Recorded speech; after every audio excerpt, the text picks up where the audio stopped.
Hello and welcome to Low Budget Gaming and welcome to another first Descendant video. So here is my build guide for the Infernal Walker using Dia and the Chill brand Transcendent module. The rest of the build is surprisingly similar to the mobbing build. We are changing a couple of mods and basically that is it.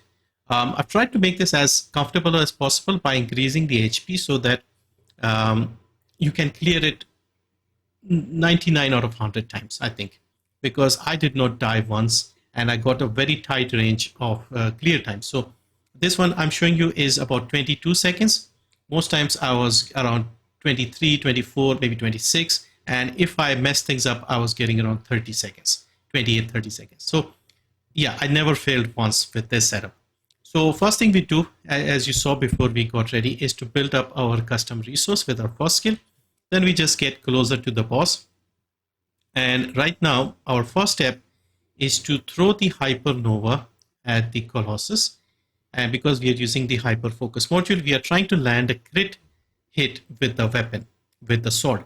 If you don't have the hypernova, in case you did not play the last episode and you did not get it from the battle pass, you can use the Deus Ex Manus because that is also a crit weapon and also a chill weapon. So if you grapple, hit the Colossus first with the sword to trigger the crit hit, you will get more crit damage from your skills.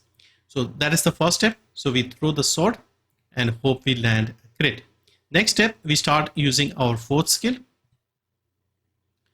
And we fully charge it before we release this. You can see this Arche focus. This is from the sword hitting the crit.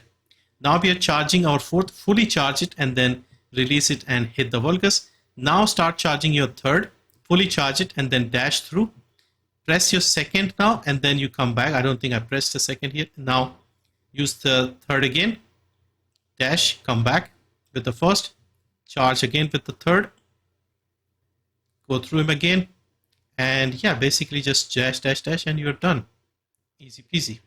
And remember, I don't have a good Ancestors module. So if you get a good Ancestors module, you'll comfortably go under 20 seconds with this. So I'm just using the same one I had from yesterday for the mobbing build. So you can see 22 seconds. Easily get the, I got so many green tickets, I've almost cleaned up the shop. So yeah, let's go into the lab and show you the build. All right, so here we are in the lab. Let's look at the mobbing build first. So we are removing the Blooming Ecstasy and taking the Chill brand. We are dropping the two range modules and we are taking 1 HP and 1 hyper focus. That is it as far as the change to the bossing build is concerned. Now with the hyper focus, like I mentioned earlier, the second condition, on landing a weapon critical hit, grants Arche focus, skill critical hit damage 46% for 15 seconds. So you start off with extra crit damage. You use your fourth, your third, your second, come back with the first, and yeah, just repeat that. Is that easy. Now, again, I said the Ancestors mod isn't great. What you ideally want here is a lot of crit damage, a lot of fusion. If you can get chill as well, all three of them, perfect. You'll be very, very fast in clearing this content. It's basically the same setup. It's just dependent on your skill, a bit of RNG upon landing the hits and stuff, and the Ancestors module. So if you have good all of these three things, then you'll get very low clear times. But I think 22 isn't bad for farming. And like I said, even if I was messing things up, it was only about 28 seconds or something. Now I have made one change to the external components. So we are using the 4 pieces of the Polar Knight. The roles here are slightly different on the auxiliary power only. So I have max HP and fire resistance. And then in the cores, I've put max HP and fire resistance again. In the blue one, normally we are putting defense and HP. The rest of them are exactly the same. So this one is max HP and fire resistance. This one is shield recovery, HP recovery. And again, the cores are max HP defense, shield recovery defense, shield recovery, max shield. Only this one is changed slightly. The reactor changes to the Colossus reactor. So we have additional attack versus Colossus and cooldown. It is the same chill and fusion reactor. Inversion is also mostly the same. We are taking the specialized coolant circulation, which is designed for Dia. We are taking the pain suppression. And this one here we are taking because we are lacking a little bit of cooldown from the Arche tuning, so you don't have the 90% cooldown. Although even this isn't really necessary. Okay, so what is Arche tuning? And this is where we have the biggest change. So we want to get the crit damage nodes. We want to get the 3 Colossus nodes, both of them. We want to put 2 of the mutant sets. This is the priority, and if you can find a better way of doing it, let me know, because I couldn't figure out how to get the cooldown and also get the 2 nodes here, get the 3 here, get the 3 here. It just wasn't working. So this is the only setup. We are wasting a lot of MP because again Dia doesn't use MP, but we also took some duration here, which helps with this stuff. The mutant cell over here is frostbite vulnerability, and the mutant cell here is defense neutralization. So this reduces the enemy's defense when you hit them when they're at full health. All right, let me just quickly show you in the lab as well the Colossus fight.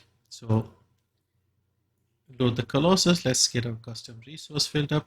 First thing we do is we throw the sword and we land the Arche focus. We charge the 4th, fully charge it, fully charge the 3rd, go through the boss, press the 2nd, come back with your 1st, and once again 3rd is ready, charge it fully, go through him, come back, use the 2nd again, 3 is charged up, go through him, come back with the 4th. Now the 4th is ready, fully charge it, release it, and he's more or less done.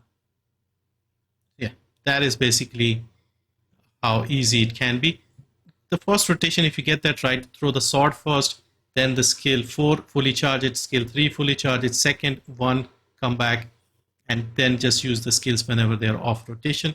And yeah, once you get the hang of this, this is very easy. Anybody can do this in under 30 seconds. If you get a really good Ancestors module, you'll do it under 20 seconds even comfortably as well, I would say.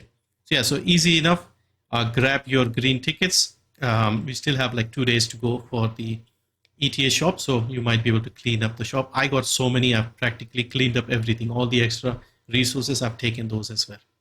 But yeah, that's it for this one. Thank you for watching, and let me know what else you want to see. I wasn't planning on making this one, but a few people did request, because at this point everybody's made a video and I don't have a good Ancestors mod, so I wasn't sure if I should make one. But I thought it will be handy for people who just want a comfortable, easy build that can, tank a lot of damage and things like that. Anyway, that's it. Thank you for watching. See you next time.